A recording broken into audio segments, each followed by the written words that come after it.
ಚಿತ್ತಾಪುರದಲ್ಲಿ RSS banner ತೆರವು ವಿಚಾರಕ್ಕೆ ಸಂಬಂಧಪಟ್ಟಂತೆ ಮೈಸೂರಿನಲ್ಲಿ ಮುಖ್ಯಮಂತ್ರಿ ಸಿದ್ದರಾಮಯ್ಯ ಹೇಳಿಕೆ ನೀಡಿದ್ದಾರೆ. ನಮ್ಮ ಟಾರ್ಗೆಟ್ ಆರ್ಎಸ್ಎಸ್ ಅಲ್ವೇ ಅಲ್ಲ ಅಂತ ಸಿಎಂ ಸಿದ್ದರಾಮಯ್ಯ ತಿಳಿಸಿದ್ದಾರೆ. ಚಿತ್ತಾಪುರದಲ್ಲಿ ಆರ್ಎಸ್ಎಸ್ ಬ್ಯಾನರ್ ತೆರವು ವಿಚಾರಕ್ಕೆ ಸಂಬಂಧಪಟ್ಟಂತೆ ಸಿಎಂ ಸಿದ್ದರಾಮಯ್ಯ ಮೈಸೂರಿನಲ್ಲಿ ರಿಯಾಕ್ಟ್ ಅನ್ನ ಮಾಡಿದ್ದಾರೆ, ಅಂದ್ರೆ ಹೇಳಿಕೆಯನ್ನ ನೀಡಿದ್ದಾರೆ. ನಮ್ಮ ಟಾರ್ಗೆಟ್ ಆರ್ಎಸ್ಎಸ್ ಅಲ್ವೇ ಅಲ್ಲ ಅಂತ ಸಿಎಂ ಸಿದ್ದರಾಮಯ್ಯ ಹೇಳಿಕೆ ನೀಡಿದ್ದಾರೆ.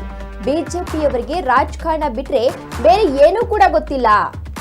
ಈ ವಿಚಾರದಲ್ಲಿ ಬಿಜೆಪಿ ಖಂಡಿತ ರಾಜಕೀಯವನ್ನ ಮಾಡ್ತಾ ಇದೆ ಎಂದು ತಿಳಿಸಿದ್ದಾರೆ. ಜನರ ಬಡವರ ಪರ ಅವರು ಕೆಲಸ ಮಾಡೋದಿಲ್ಲ, ಅಂದ್ರೆ ಬಿಜೆಪಿ ನಾಯಕರು ಕೆಲಸ ಮಾಡೋದಿಲ್ಲ. ಆರ್ಎಸ್ಎಸ್ ಅಲ್ಲ, ಎಲ್ಲಾ ಸಂಘ ಸಂಸ್ಥೆಗೂ ನಿಯಮ ಅನ್ನೋದು ಅನ್ವಯ ಆಗುತ್ತೆ ಅಂತ ಮೈಸೂರಿನಲ್ಲಿ ಸಿಎಂ ಸಿದ್ದರಾಮಯ್ಯ ಇವತ್ತು ಒಂದು ಹೇಳಿಕೆಯನ್ನ ನೀಡಿದ್ದಾರೆ. ಇವತ್ತು ಮೈಸೂರಿನಲ್ಲಿ ಸಾರ್ವಜನಿಕ ಅಹವಾಲು ಸ್ವೀಕರಿಸಿದ ಬಳಿಕ ಮಾಧ್ಯಮ ಪ್ರತಿನಿಧಿಗಳೊಂದಿಗೆ ಮಾತನಾಡಿದಂತಹ ಸಿಎಂ ಸಿದ್ದರಾಮಯ್ಯ ಟಾರ್ಗೆಟ್ ಆರ್ಎಸ್ಎಸ್ ಅಲ್ವೇ ಅಲ್ಲ, ಶಾಲಾ ಆವರಣದಲ್ಲಿ ಸಂಘ ಸಂಸ್ಥೆಗಳ ಚಟುವಟಿಕೆಗಳಿಗೆ ನಿರ್ಬಂಧ ಹೇರುವ ಬಗ್ಗೆ 2013ರಲ್ಲಿ ಜಗದೀಶ್ ಶೆಟ್ಟರ್ ಅವರು ಮುಖ್ಯಮಂತ್ರಿಯಾಗಿದ್ದಂತಹ ಸಂದರ್ಭದಲ್ಲಿಯೇ ಈಗಾಗಲೇ ಸುತ್ತೋಲೆಯನ್ನ ಕೂಡ ಹೊರಡಿಸಿದ್ರು. ಅದನ್ನೇ ನಾವೀಗ ಜಾರಿಗೊಳಿಸ್ತಾ ಇದ್ದೀವಿ. ಸರ್ಕಾರದ ಆದೇಶ ಕೇವಲ ಆರ್ಎಸ್ಎಸ್ ಚಟುವಟಿಕೆಗಳಿಗೆ ಮಾತ್ರವಲ್ಲ, ಎಲ್ಲಾ ಸಂಘ ಸಂಸ್ಥೆಗಳ ಚಟುವಟಿಕೆಗಳಿಗೂ ಕೂಡ ಅನ್ವಯ ಆಗುತ್ತೆ. ಸರ್ಕಾರಿ ಶಾಲೆ, ಆಟದ ಮೈದಾನ, ಸರ್ಕಾರಿ ಸ್ಥಳಗಳು, ಉದ್ಯಾನವನಗಳಲ್ಲಿ ಅಂದ್ರೆ ಪಾರ್ಕ್ಗಳಲ್ಲಿ ಕೂಡ, ಜೊತೆಗೆ ಸರ್ಕಾರಿ ಅನುದಾನಿತ ಶಾಲೆಗಳಲ್ಲಿ ಎಲ್ಲಾ ಸಂಘ ಸಂಸ್ಥೆಗಳ ಚಟುವಟಿಕೆಗಳಿಗೆ ನಿರ್ಬಂಧವನ್ನ ಹೇರಲಾಗಿದೆ ಅಂತ ಸಿಎಂ ಸಿದ್ದರಾಮಯ್ಯ ರಿಯಾಕ್ಟ್ ನ ಮಾಡಿದ್ದಾರೆ. ಅಂದ್ರೆ ಆರ್ಎಸ್ಎಸ್ ಸರ್ಕಾರಿ ಜಾಗಗಳಲ್ಲಿ ಆರ್ಎಸ್ಎಸ್ ಚಟುವಟಿಕೆಗಳನ್ನ ಬ್ಯಾನ್ ಮಾಡಬೇಕು ಅಂತ ಹೇಳಿ ಪ್ರಿಯಾಂಕ್ ಖರ್ಗೆ ಅವರು ಈಗಾಗಲೇ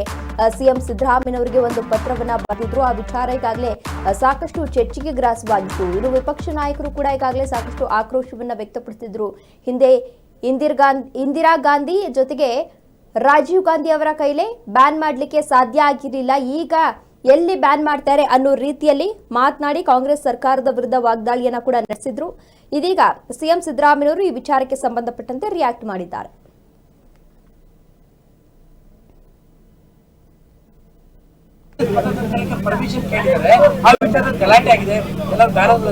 ಗೊತ್ತಿಲ್ಲ, ಕೇಳ್ಕೊಂಡು ಮಾತಾಡ್ತೀನಿ.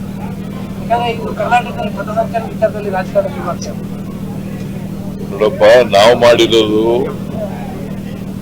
ಯಾವುದೇ ಆರ್ಗನೈಸೇಷನ್ ಪರ್ಮಿಷನ್ ಇದು ಇಂಡಿಯಾನೇ ಮಾಡಿತ್ತು. ಜಗದೀಶ್ ಶೆಟ್ಟರ್ ಇರುವಾಗಲೇ ಮಾಡಿತ್ತು, ಅದನ್ನು ರಿಪೀಟ್ ಮಾಡಿದ್ದೀವಿ ಅಷ್ಟೇ. ಜಗದೀಶ್ ಶೆಟ್ಟರ್ ಯಾಕೆ ಮಾಡಿದ್ದಾಗ ಯಾಕೆ ಮಾಡಲಿಲ್ಲ, ಯಾಕ್ರಿ ಮಾಡಲಿಲ್ಲ ವಿರೋಧನ?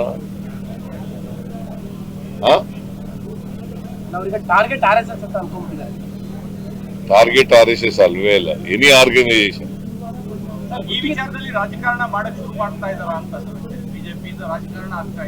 ಬಿಜೆಪಿ ಯಾವಾಗಲೂ ರಾಜಕಾರಣನೇ ಮಾಡೋದು, ಇನ್ನೇನು ಬಿಟ್ಟು ಬೇರೇನ್ ಮಾಡಕ್ ಬರ್ತದೆ? ಜನರು ಬಡವರು ಕೆಲಸ ಮಾಡಲ್ಲ, ಅವರು ರಾಜಕಾರಣ ಮಾಡೋದು ಅಷ್ಟೇ. ರಾಜ್ಯಕ್ಕೆ ಕರ್ನಾಟಕದ ಶಾಂತಿಗೆ ಭಗ್ನ ಆಗೋ ಸಾಧ್ಯತೆಗಳು, ಯಾಕಂದ್ರೆ ಇಲ್ಲಿ ಗಲಾಟೆಗಳಾಗ್ತದೆ. ಕರ್ನಾಟಕದ ಶಾಂತಿ ಸುವ್ಯವಸ್ಥೆಗೆ ಭಗ್ನ ಆಗೋ ಇಲ್ಲ ಪೊಲೀಸ್ ನೋಡ್ಕೊತಾರೆ ಅವೆಲ್ಲ.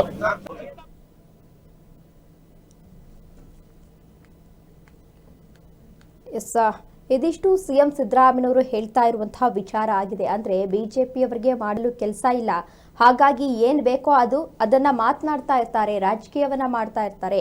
ಎಲ್ಲಾ ಸಂದರ್ಭದಲ್ಲೂ ಕೂಡ ರಾಜಕೀಯವನ್ನ ಮಾಡಲಿಕ್ಕೆ ಸಾಧ್ಯ ಇಲ್ಲ ಅಂತ ಹೇಳಿ ಸಿಎಂ ಸಿದ್ದರಾಮಯ್ಯ ಈ ವಿಚಾರಕ್ಕೆ ಸಂಬಂಧಪಟ್ಟಂತೆ ರಿಯಾಕ್ಟ್ ಅನ್ನ ಮಾಡಿದ್ದಾರೆ. ನಮ್ಮ ಟಾರ್ಗೆಟ್ ಆರ್ಎಸ್ಎಸ್ ಬ್ಯಾನ್ ಮಾಡೋ ವಿಚಾರ ಅಲ್ವೇ ಅಲ್ಲ, ನಮ್ಮ ಟಾರ್ಗೆಟ್ ಆರ್ಎಸ್ಎಸ್ ಅಲ್ವೇ ಅಲ್ಲ ಅನ್ನೋ ರೀತಿಯಲ್ಲಿ ಸಿಎಂ ಸಿದ್ದರಾಮಯ್ಯ ಇದೀಗ ರಿಯಾಕ್ಟ್ ನ ಮಾಡಿದ್ದಾರೆ. ಈ ವಿಚಾರಕ್ಕೆ ಸಂಬಂಧಪಟ್ಟಂತೆ ಆದರೆ ಈ ವಿಚಾರದಲ್ಲಿ ಬಿಜೆಪಿ ನಾಯಕರು ಎಲ್ಲೋ ಒಂದ್ ಕಡೆ ರಾಜಕೀಯವನ್ನ ಮಾಡ್ತಾ ಇದ್ದಾರೆ. ನಮ್ಮ ಸರ್ಕಾರ ಬಡವರ ಪರ ಇರುವಂತಹ ಸರ್ಕಾರ, ಅವರಿಗೆ ಏನ್ ಬೇಕೋ ಅದನ್ನ ನಮ್ಮ ಸರ್ಕಾರ ಮಾಡುತ್ತೆ ಅಂತ ಹೇಳಿ ಸಿಎಂ ಸಿದ್ದರಾಮಯ್ಯ ಈ ವಿಚಾರಕ್ಕೆ ಸಂಬಂಧಪಟ್ಟಂತೆ ರಿಯಾಕ್ಟ್ ಅನ್ನ ಮಾಡಿದ್ದಾರೆ. ಒಂದು ರೀತಿಯಲ್ಲಿ ವಿಪಕ್ಷ ನಾಯಕರಿಗೆ ಕೌಂಟರ್ ಅನ್ನ ಕೊಟ್ಟಿದ್ದಾರೆ ಸಿಎಂ ಸಿದ್ದರಾಮಯ್ಯ.